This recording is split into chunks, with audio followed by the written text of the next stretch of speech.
AME, Aliança Municipal Espírita de Divinópolis.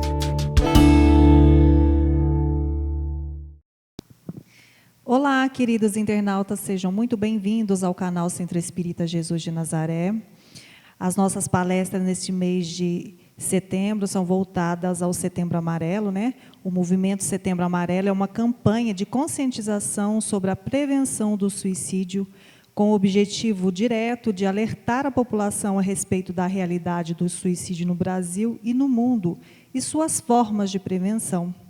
Ocorre no mês de setembro, desde 2014, por meio de identificação de locais públicos e particulares com a cor amarela e ampla divulgação de informações. Em um cenário social marcado por rotinas aceleradas, padrões estéticos e exigências distorcidas de sucesso, felicidade e bem-estar, a visão do ser humano dotada de questões emocionais e espirituais acaba sendo, por vezes, esquecida, o que tem resultado em uma crescente conduta de desvalorização da vida e no crescimento alarmante do número de suicídios em todo o mundo.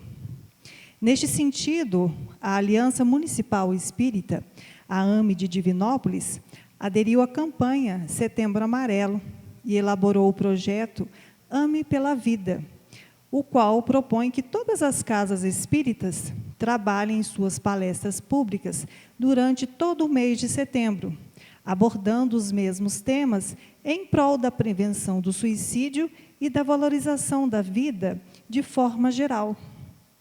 Todos unidos pela mesma causa, a vida, promovendo uma reflexão espírita pela valorização e preservação da vida, oferecendo os ensinamentos do Cristo como caminho para a felicidade e para a compreensão de que vale a pena viver. Que a vida é feita de momentos, uns melhores que outros, mas importantes para o nosso aprendizado e evolução espiritual. E hoje, para falar sobre o tema violência doméstica, está aqui comigo nosso amigo palestrante, Evaldo Santana. Evaldo é professor acadêmico, é extremamente respeitado na sociedade espírita em geral, facilitador de grupos de estudo, um dos palestrantes mais experientes e exímio conhecedor do espiritismo. Portanto, Evaldo, seja bem-vindo e uma excelente palestra a todos. Prezados e prezadas amigas, é uma alegria muito grande estarmos aqui novamente, procurando estudar com vocês, com o objetivo de compreendermos cada vez mais a essência da mensagem cristã e o quanto ela pode favorecer as nossas vidas. O tema que nos foi passado, ele é de extrema importância, de extrema relevância, até porque as reflexões que a gente possa desenvolver nesse momento em que o mundo é tomado por uma pandemia, traz para cada um de nós uma responsabilidade de uma reflexão individual, de uma reflexão que, na verdade, ela é intransferível, porque é necessário que a gente tenha a compreensão das infinitas oportunidades que nós podemos ter de crescer com esse momento histórico que cada um de nós estamos vivenciando à sua forma, estamos buscando compreender, entender da sua forma, mas que, na verdade, representa um momento em que o nosso planeta está tendo a oportunidade de promover tanto os seus resgates, os seus processos expiatórios, segundo as responsabilidades que cada um traz e segundo o grau de evolução que cada um se encontra. Então, eu diria que cada um de nós podemos estar sendo tocados de alguma forma. E o que importa, na realidade, é que a gente possa crescer a partir das reflexões que a gente desenvolver internamente. Que a gente esteja aberto, então, que o nosso íntimo esteja com todas as capacidades possíveis da gente refletir e aprender com cada momento da nossa passagem na Terra. E o mais interessante é que nesse momento em que o mundo se encontra envolto, nesse momento de pandemia, o Evangelho de Jesus, ele continua transparente, como a água límpida de uma fonte. O Evangelho de Jesus continua intocável, continua imutável e, ao mesmo tempo, atualizado.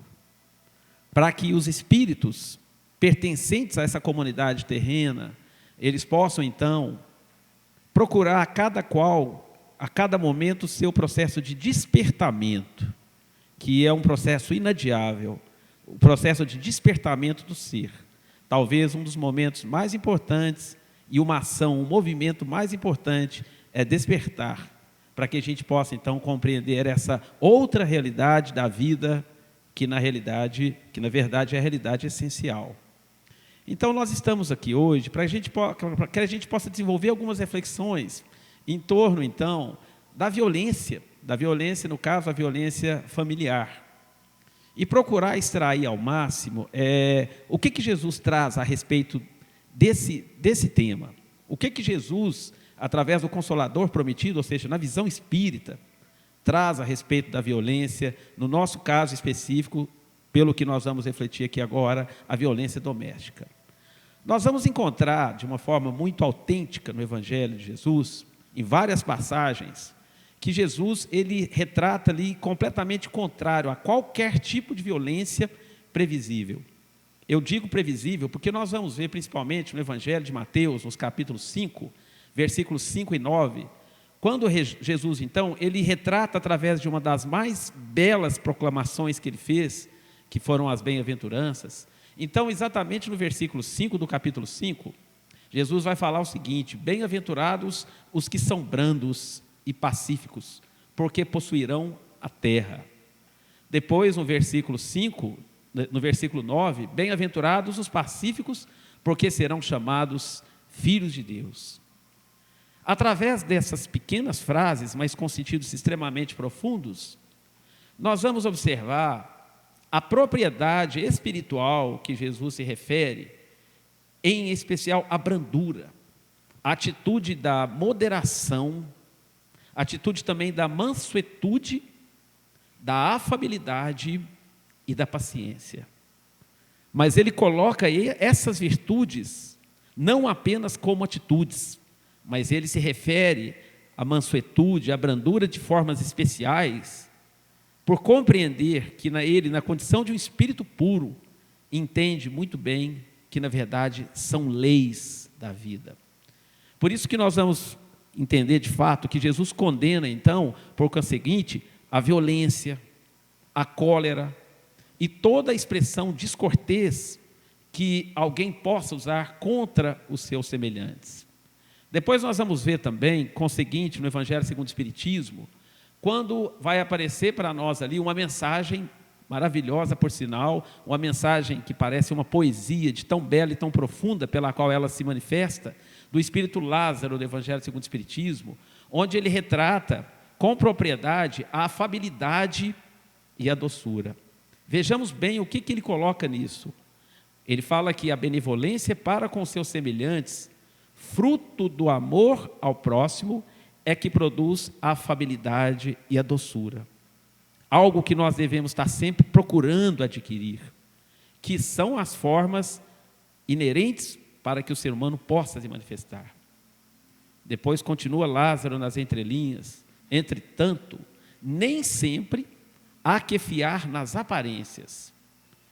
A educação e a frequentação do mundo podem dar ao homem o verniz dessas qualidades.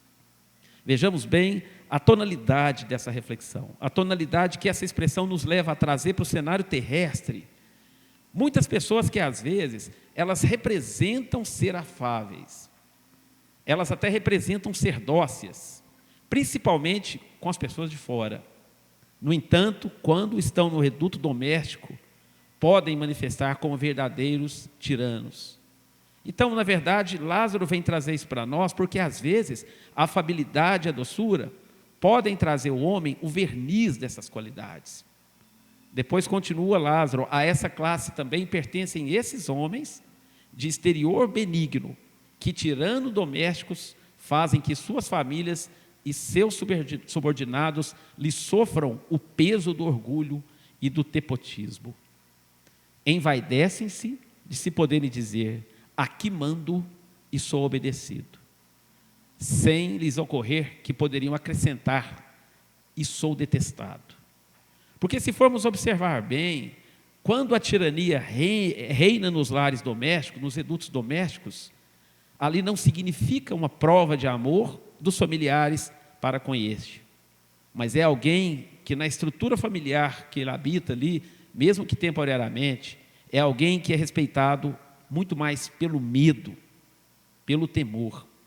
Então é nesse sentido que nós começamos então a pensar, e esses ao demais, sabe-se que pelas aparências, em muitas situações do nosso dia a dia, nós podemos enganar os homens, mas a Deus ninguém engana. Em muitas situações do nosso cotidiano, nós podemos vestir o verniz, né, da afabilidade, da paciência, e às vezes enganar por determinado tempo as pessoas do nosso convívio, mas a nossa própria consciência, onde habita as leis divinas, nenhum de nós conseguimos ludibriar. E eu trago para a nossa reflexão também, meus queridos amigos e amigas, um tema extremamente interessante quando ele é trabalhado na visão da mentora Joana de Ângeles. Conforme já sabemos, é o espírito mentor de Divaldo Pereira Franco. Há uma obra especial que ela aborda sobre a violência de forma geral, e pouco a pouco abordando essa temática, ela vai trazendo então as reflexões de todos nós para o reduto doméstico. Um ponto é uma obra fantástica chamada Momentos Enriquecedores. E ela, nesse capítulo especialmente, ela denomina a violência como uma loucura. O próprio capítulo assim está intitulado, A Loucura da Violência. E, inicialmente, eu acho interessantíssimo como ela aborda isso para os nossos esclarecimentos e principalmente para as nossas mudanças comportamentais, para que a gente possa começando a pensar de onde partem as atitudes violentas que tantas vezes nós não conseguimos controlar. Entendemos perfeitamente que às vezes a violência parte de ações que elas são completamente instintivas. E é nesse sentido que a mentora Joana de Ângeles, então, ela vai falar para nós que entre as expressões do primarismo, no mercado das paixões humanas, destaca-se com realce a violência, que espalha, por sua vez, intensas passagens regadas de angústia e de dor. Então, começamos a enumerar a partir daí a origem da violência, enquanto ações instintivas. As cenas de violência, as atitudes violentas, os atos que tanto vimos aí através da mídia, da televisão, dos filmes, elas nos remetem a entender o nosso primarismo, onde nós vivíamos através de condicionamentos atávicos e que são remanescentes dos nossos instintos mais agressivos, não é? E que ele começa a repercutir nas florações da vida, estabelecendo então no nosso meio social, na nossa família, no nosso ambiente de trabalho, o caos. Por ser uma força, um ímpeto, que em muitas situações nós jamais conseguimos controle sobre eles. E é justamente por isso, compreendendo as propriedades do espírito, é que nós vamos entender que as atitudes violentas, elas partem muito mais do instinto do que da razão. E as consequências morais de tudo isso? A Joana de Ângeles aborda nessa mesma página as consequências morais após as atitudes violentas praticadas no lar, na sociedade e conosco mesmos, né? Porque aquele que agride o outro, ou seja, se nós formos entender pela ótica espírita, ele atinge primeiramente a ele mesmo. E continua Joana de Ângeles, quando ela vai falar que em onda volumosa rasa, deixando esforços por onde passa, alucinada. E vamos entender o que significa essa alucinação, porque às vezes aquela personagem que retrata um momento de violência no reduto doméstico, o perfil, a personalidade, a consciência, nos transparece como se ela estivesse num processo tenro de alucinação. Na raiz da violência, continua Joana de Ângeles, encontra-se a falta do desenvolvimento daquilo que nós precisamos muito, do senso moral, que é necessário para que o espírito, então, ele possa aprimorar isso através da educação Eu digo também educação não apenas enquanto instrução, segundo retrata Kardec, mas a educação das virtudes, a educação dos sentimentos. Ao mesmo tempo, a educação também dos valores éticos. Porque os valores éticos, todo princípio, todo valor que a gente agrega ao nosso ser enquanto almas imortais, com o tempo, eles vão se transformar em comportamento. Nós vamos ver a didática famosa, elaborada por John Henrique Pestalozzi, quando ele fala que o processo educativo, na sua plenitude, ele atravessa 3 hemisférios, que é do pensamento, do sentimento e da ação. Então, sempre que nós pensamos, o momento após o pensamento é o sentimento. E o sentimento é o passo, ou é a ponte temporária que nos leva à ação. Então, sempre que nós agimos, se nós formos analisar bem sobre a perspectiva do espírito, antes, essa ação, ela era uma ideia. E essa ideia, ela foi emodulada com o sentimento, e aí ela se transforma na ação, que é fruto do nosso exercício, do nosso livre-arbítrio, até que nós conquistemos a liberdade com responsabilidade. Então, nesse sentido, nós temos do nosso lado a consciência, porque a consciência, como depositário das leis divinas, é aquela instância que ilumina a nossa estrutura psíquica para que os nossos pensamentos sejam coesos, para que os nossos sentimentos eles sejam equilibrados e, consequentemente, as nossas ações serão boas, porque elas estão condizentes a esses fluxos iluminativos que ela irradia na nossa estrutura psíquica, que define a nossa forma de agir, que define a nossa forma de pensar. E em muitas situações, por não dar atenção a esse processo iluminativo da consciência sobre a nossa estrutura psíquica, é que nós praticamos atos à revelia dos nossos instintos. Então, Joana de Ângeles vai definir os atos violentos como processos de atavismo cruel, demorada de ser transformada numa ação edificante, face às suas vinculações com os reflexos instintivos do período animal. Observa bem que se prolongam extremamente perturbadores. Então, quando nós vamos ver a definição de Joana de Ângeles, quando ela retrata a violência como um processo voltado para o nosso primarismo ou o nosso atavismo cruel, nós vamos entender muito bem que nós vamos trazer, às vezes, o instinto em potencial, quando então estivemos estagiando enquanto energias no reino ainda hominal.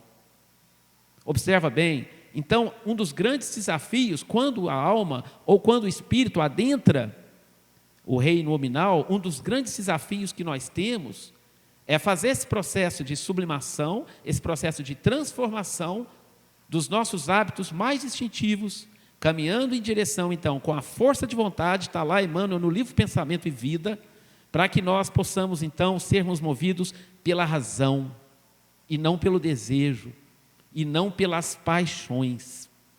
Continuando, então, explorando um pouco desse capítulo maravilhoso de Joana de Ângeles, né, quando ela vai tratar sobre a violência, nós vamos entender, então, que a violência, enquanto tendência, enquanto reforço, ela também é, ao mesmo tempo, um processo de estacionamento, que traz para aquele que o pratica, ou que já se encontra condicionado a transformar os atos pensados em atos instintivos e violentos, em um prejuízo muito grande de ordem individual.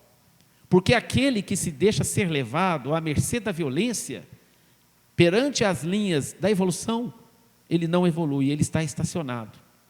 A violência, ela é a verdadeira adversária do processo de evolução. E, ao mesmo tempo, Joana de Ângeles enquadra ela como uma das fomentadoras da loucura.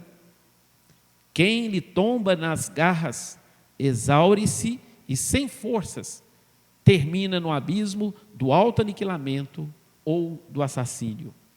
E o que isso quer dizer? Que aquele que age de forma instintiva, aquele que baseia as suas ações na ira, na raiva, no ódio, mais cedo ou mais tarde, irá se comprometer perante a sociedade. Esse talvez seria aí o fluxo normal dos acontecimentos, enquanto a reflexão não passa a ser um ato necessário, que deverá ser praticado antes da ação. O triste, né? ou o infeliz é que às vezes nós agimos primeiro e pensamos depois. Nós agimos primeiro, praticamos o ato e depois que nós vamos refletir. E aí, às vezes, aquele que age instintivamente, sem nenhuma capacidade reflexiva, ele olha no seu entorno e vai perceber os desastres, o caos que ele mesmo instaurou a partir das suas ações impensadas. E é assim que a violência, então, ela vai para o reduto doméstico. E, sutilmente, ela manifesta no lar. Não enquanto algo é exteriorizado ou algo influenciado pelas pressões externas, que a gente não vai dizer que não existem, existem sim. Mas a tendência, a sede do ato violento, ele não está nas coisas exteriores. Ela não está nas conjecturas do mundo exterior. Porque o mundo exterior, ele reflete para a alma ou para o espírito, enquanto oportunidades educativas do sentimento. Enquanto oportunidades educativas das nossas ansiedades, das nossas aflições, das nossas tendências mais impulsivas e às vezes elevadas a níveis extremamente comprometedores. Quantos são aqueles que infligem os códigos da terra? Quantos são aqueles que vão responder pelas suas ações nos sistemas carcerários que dificultam o processo de reabilitação ou de reflexão da alma devido à sua ausência de uma estrutura digna? Então, nesse sentido, quando a gente percebe que estamos praticando os atos mais severos, os atos mais frios, mais calculistas e cruéis possíveis, já é sinal de que a violência, então, ela se disfarça-se no lar. Quando, então, os cônjuges, eles não se respeitam mais, não respeitam nem mesmo o espaço daqueles que estão ali habitando no mesmo reduto doméstico, não respeitam mais os direitos que lhe cabem. Aqueles direitos também baseados na reciprocidade. Quando os filhos, às vezes também, eles se sentem compensados ou preteridos por falsos valores do trabalho, do dinheiro e do poder. Então, a violência também, ela é um processo que está ligado à forma educativa dos nossos filhos. Porque, às vezes, nós educamos esses espíritos para o plano das facilidades. E, através dessa educação mal conduzida, nós teremos a reprodução desses espíritos na sociedade, segundo condicionamentos que nós reforçamos sem termos a capacidade de refletir quem são os nossos filhos, quem são esses espíritos e que podem também trazer consigo alguns indícios de atitudes impensadas e instintivas. E é interessante que, às vezes, quando a gente vai falar da violência, imediatamente a gente já pensa na violência física. Mas não é apenas esse o padrão social, não é apenas esse o panorama social que se estabelece nesse planeta, e em específico num planeta de expiações e provas, onde nós podemos entender aí o porquê a predominância do mal ainda.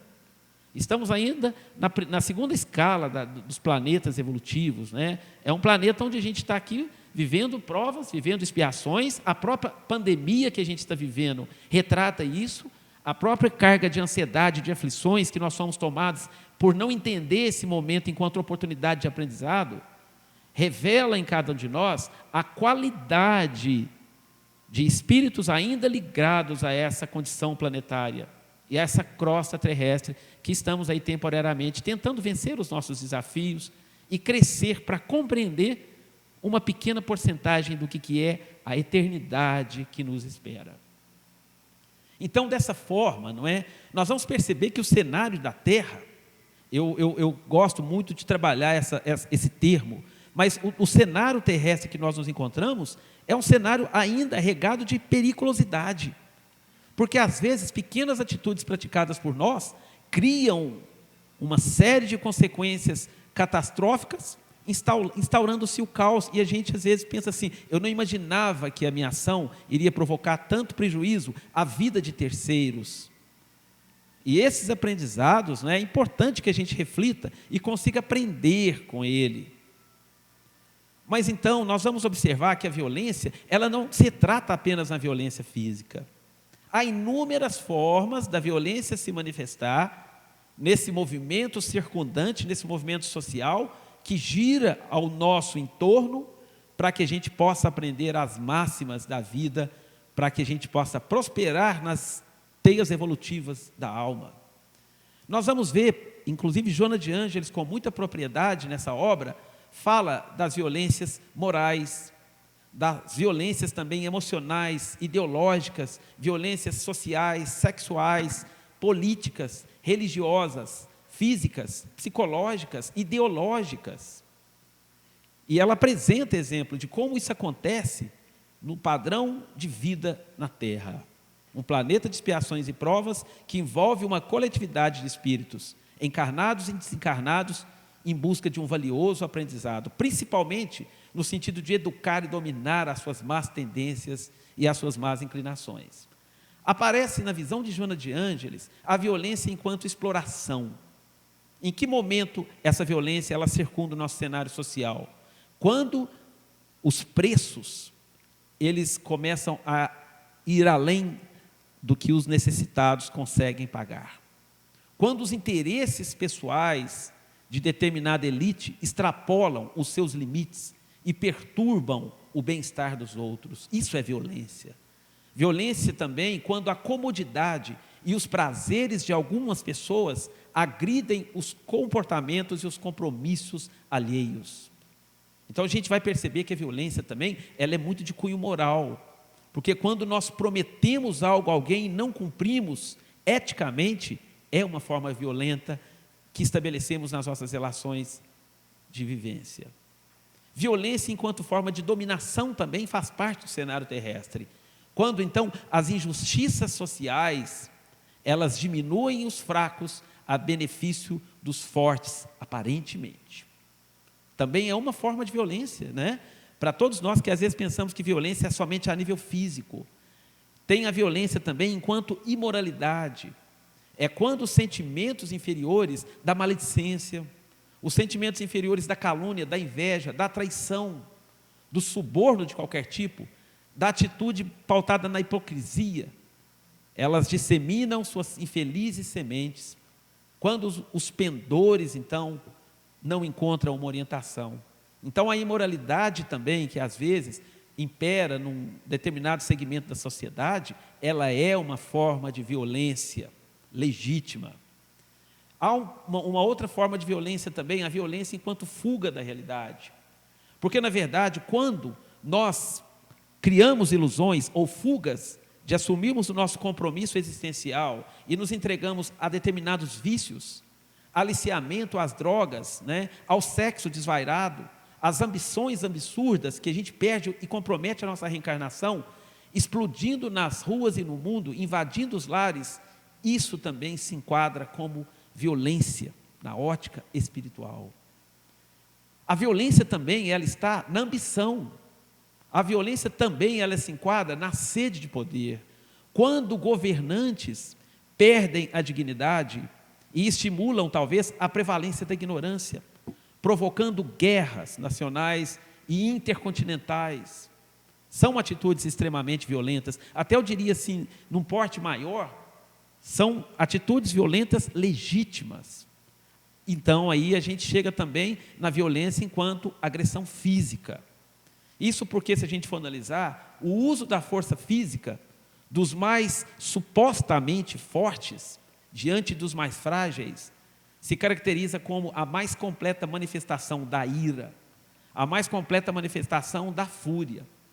Se nós pudéssemos assistir a cenas onde nós nos entregamos à fúria e à ira, antes de agirmos, nós perceberemos muito claro que a agressão, às vezes o espancamento, é a desculpa instintiva e impulsiva dos covardes e dos inconsequentes. Cabe a gente refletir muito antes de levantarmos a mão para alguém. Porque enquanto predominarem, na verdade, a rebeldia, enquanto predominar a indisciplina do instinto, jamais, ou momento algum, submetido à força da razão, será a violência que governará o ser humano. Joana de Ângeles coloca que a violência de qualquer natureza que seja, é um profundo atraso moral. E, consequentemente, é uma síndrome do primitivismo humano remanescente. Por que remanescente? Porque nós já trazemos isso. Porque um comportamento instintivo, ele não nasce da noite para o dia, ele não se configura de uma noite para outra, ele é fruto de um estágio, ele é fruto de vidas remanescentes, e que às vezes na reencarnação, por não pensarmos sobre isso, não colocarmos a luz da reflexão em torno daquilo que nós temos e somos, a nossa vida projeta como um reforço às nossas atitudes instintivas. Há também a violência política e social, quando então a vida urbana, por exemplo, é a filha legítima daqueles que se encontram em gabinetes luxuosos e desviam valores que deveriam pertencer ao povo, e desviam pela corrupção valores que deveriam ser coletados para o social. O desrespeito, então, se enquadra como uma forma de violência política social.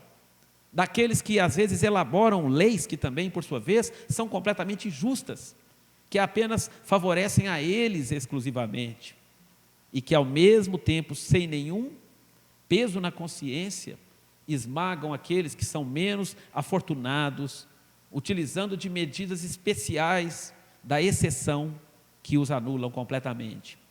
Há inúmeras pessoas que se comprometem perante a responsabilidade de proporcionar o bem-estar social, porque querem aproveitar, trazer proveito para si mesmo.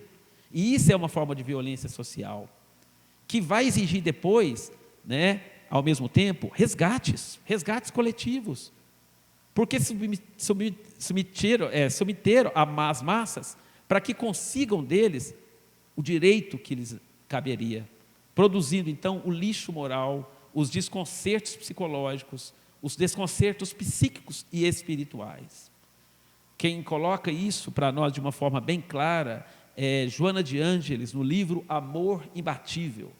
Vale a pena conferir essa obra. E ao mesmo tempo, quando nós percebemos aí a visão espírita trazer para nós, nos seus conceitos científicos, por exemplo, nós vamos ver também que a violência, ela nos coloca de uma forma direta na lei da sintonia, na lei da afinidade. Por quê? Vamos observar no cenário da vida social. Quando alguém reage, revidando o agressor, o que acontece? Imediatamente passa a entrar na mesma faixa de sintonia com ele, mantendo então esse padrão vibratório, ambos numa estreita e perniciosa independência psíquica. Seria aquele comércio mental que está alicerçado em quê? No ódio. Aquele comércio, aquele condúbio espiritual alicerçado em quê? Na sede da vingança, que termina por subjugá-los sem um momento, talvez, de reversão. Joana de Ângeles fala da violência enquanto lei de sintonia no livro Após a Tempestade. Muito interessante, lá na página 9.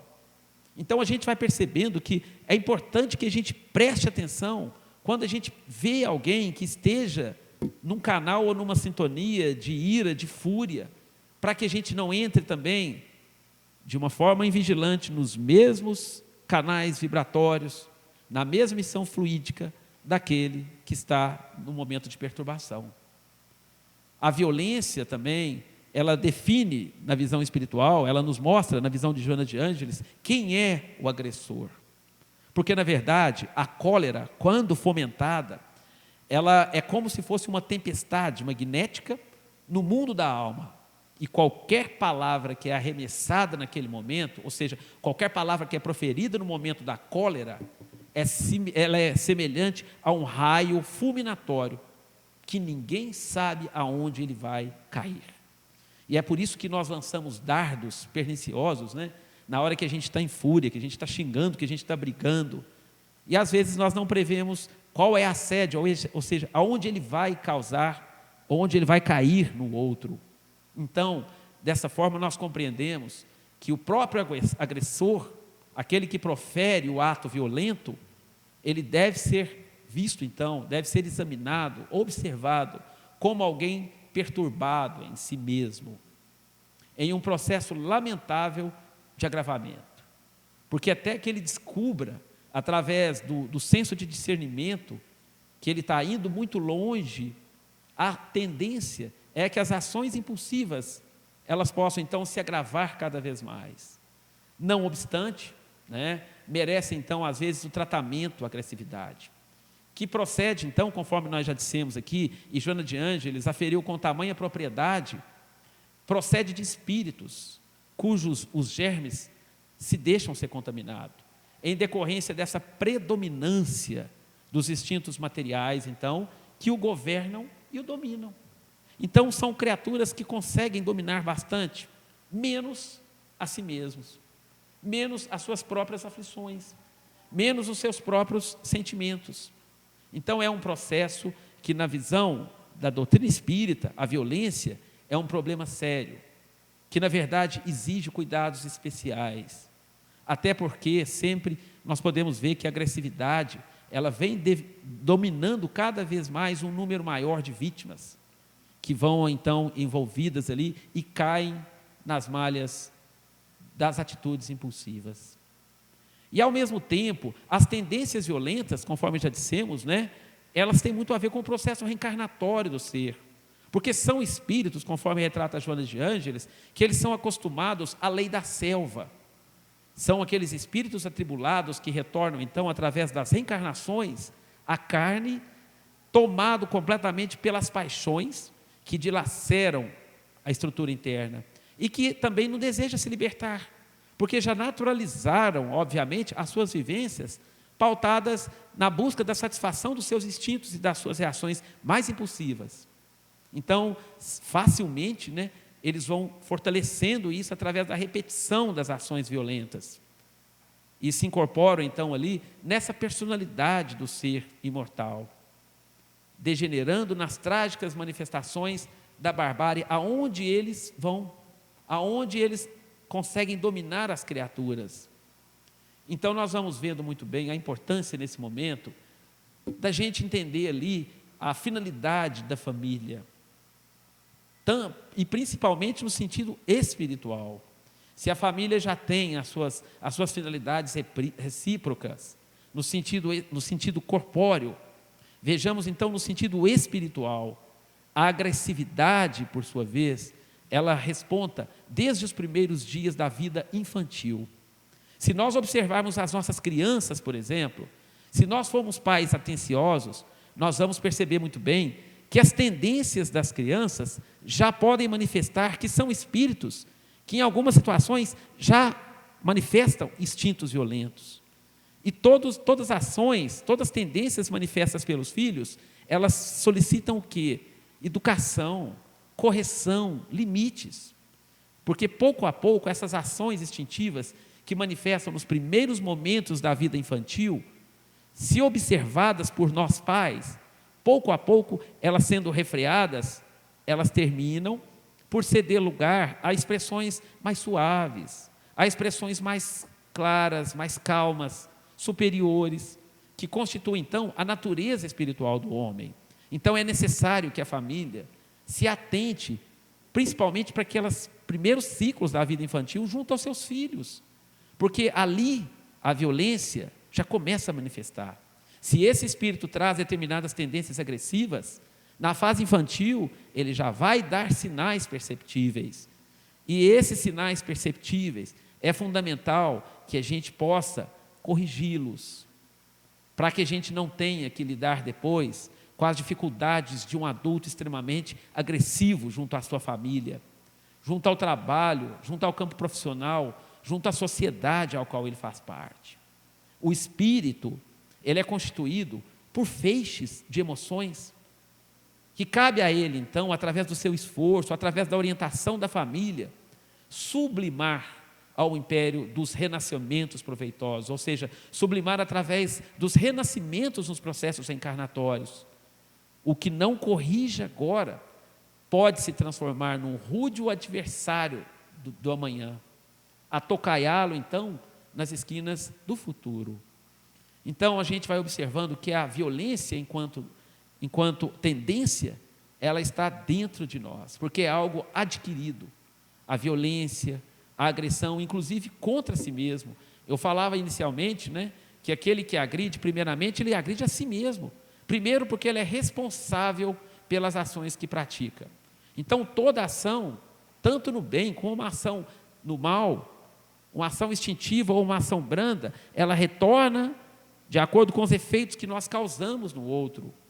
E também o agressivo, ele torna-se vítima da sua própria agressividade, hoje ou posteriormente, porque o seu organismo, a sua estrutura física, ela se sobrecarrega pelas toxinas elaboradas e chega um momento que se arrebenta em crise, às vezes de um ataque cardíaco, de um ataque fulminante. Nós entendemos através da visão de Joana de Ângeles e de toda essa medicina espiritual que a máquina fisiológica, quando sacudida pelas ondas mentais do ódio, da cólera, ela sucumbe inevitavelmente, quando não desarranja toda a aparelhagem fisiológica que sustenta a alma, dando início então ali, em muitas vezes, em lances de loucura e de processos mentais complicados. E não foi por outra razão que a gente vai observar muito bem que Jesus, em determinado momento, ele aconselha a Simão, no momento em que Jesus, ele é preso, Jesus diz para Simão, embanha a tua espada, porque quem com ferro fere, com ferro será ferido. É a sabedoria da providência divina, a lei da causa e efeito. E Joana de Ângeles, então, sobre todas essas explanações que foram trazidas aqui, graças a esse nobre espírito, ela vai nos ensinar, então, e vai nos aconselhar, sintonizada com a proposta do Evangelho de Jesus. Acautela-te e vence a agressividade antes que ela te infelicite e despertes tardiamente. Então, o momento da gente se educar, o momento da gente se conhecer, da gente perceber até quando nós temos comando das nossas emoções e, consequentemente, das nossas atitudes, é todo momento da vida na alma, na terra e nos planos espirituais também. Somente o amor, que é lei divina, vence todo o mal e nunca e jamais se deixa vencer. Então, caminhando para a gente poder entender, né, como que seria esse combate à violência? Como que seria combater a violência? Temos que entender que nós começamos a combater a violência, não é no mundo lá fora, mas é no mundo aqui dentro. Com Jesus, nós entendemos, aprendemos que o amor, ele deverá substituir um dia a agressividade humana, resolvendo, por sua vez, todas as questões que possamos constituir pontos de divergência entre as criaturas que pensam diferentes de nós. E aí nós vamos perceber que nós vamos terminar com as guerras, nós vamos terminar com os conflitos sociais. E a violência contra a criança e com relação à mulher. É muito importante a gente compreender o que nos une no reduto doméstico, por que nós estamos juntos. Vamos começar a entender esses papéis sociais que a espiritualidade, os engenheiros da vida maior nos coloca. Por que nós nos encontramos com as pessoas que se encontram ao nosso lado? É preciso entender, compreender de que ordem são as ligações familiares. E aí Joana de Ângeles nos coloca que no plano físico, nós não nos achamos vinculados com alguém nos laços da consanguinidade sem ter uma razão plena de ser.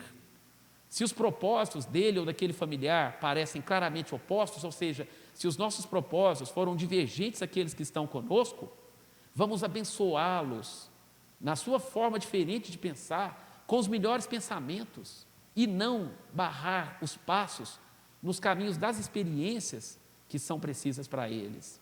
Aí Joana de Ângeles coloca um ponto muito interessante com relação à família, o porquê das diferenças, o porquê da rebeldia, o porquê da revolta.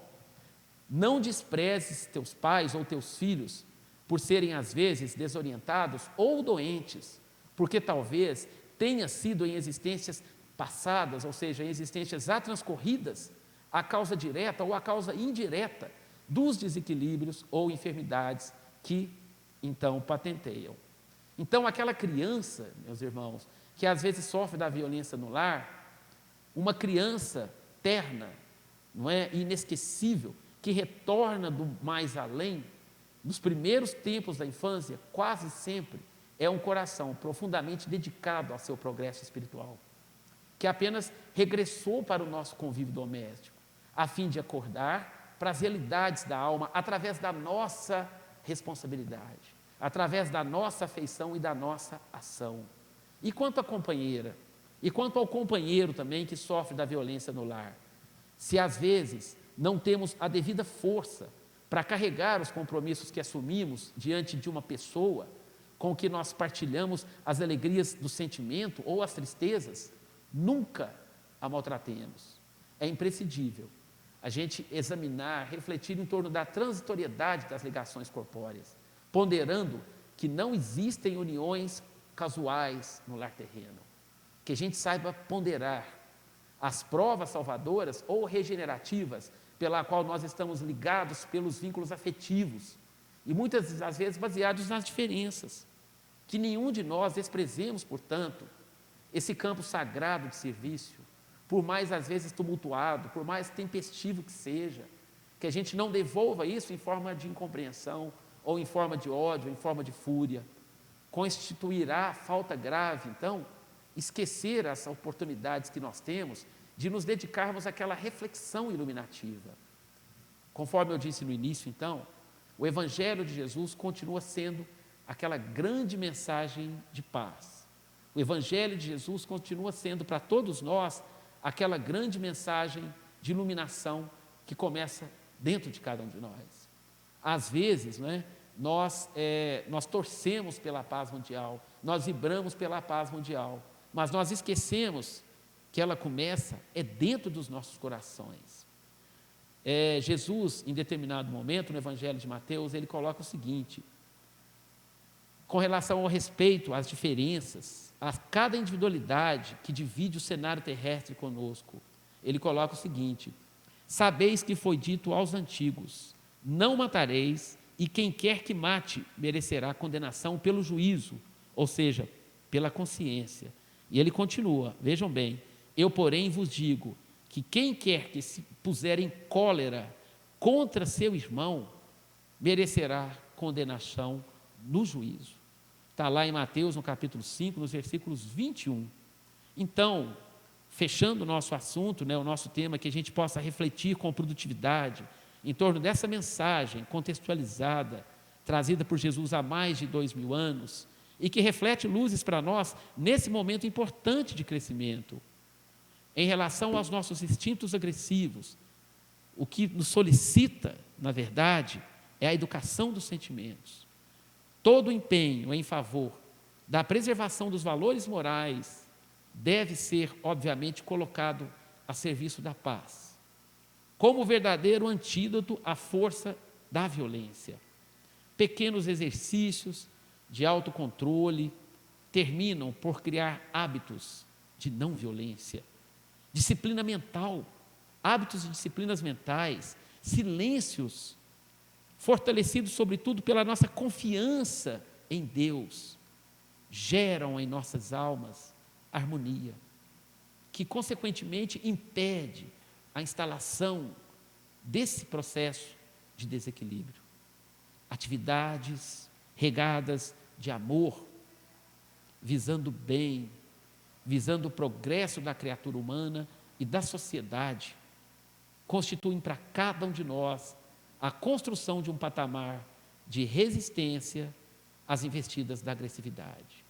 Reflexões iguais a estas, por exemplo, em torno dos nossos deveres morais e ações, consequentemente, produzem em nós a suavidade, a brandura, a calma, a paciência, nos conscientizando, consequentemente, para a maior lei universal, a lei do bem, gerando, então, o clima que preserva a nossa sociedade nos sentimentos de fraternidade, de igualdade para todos. Desejo a todos muito amor e muita paz no coração. Fiquem todos com Deus. Muito obrigado.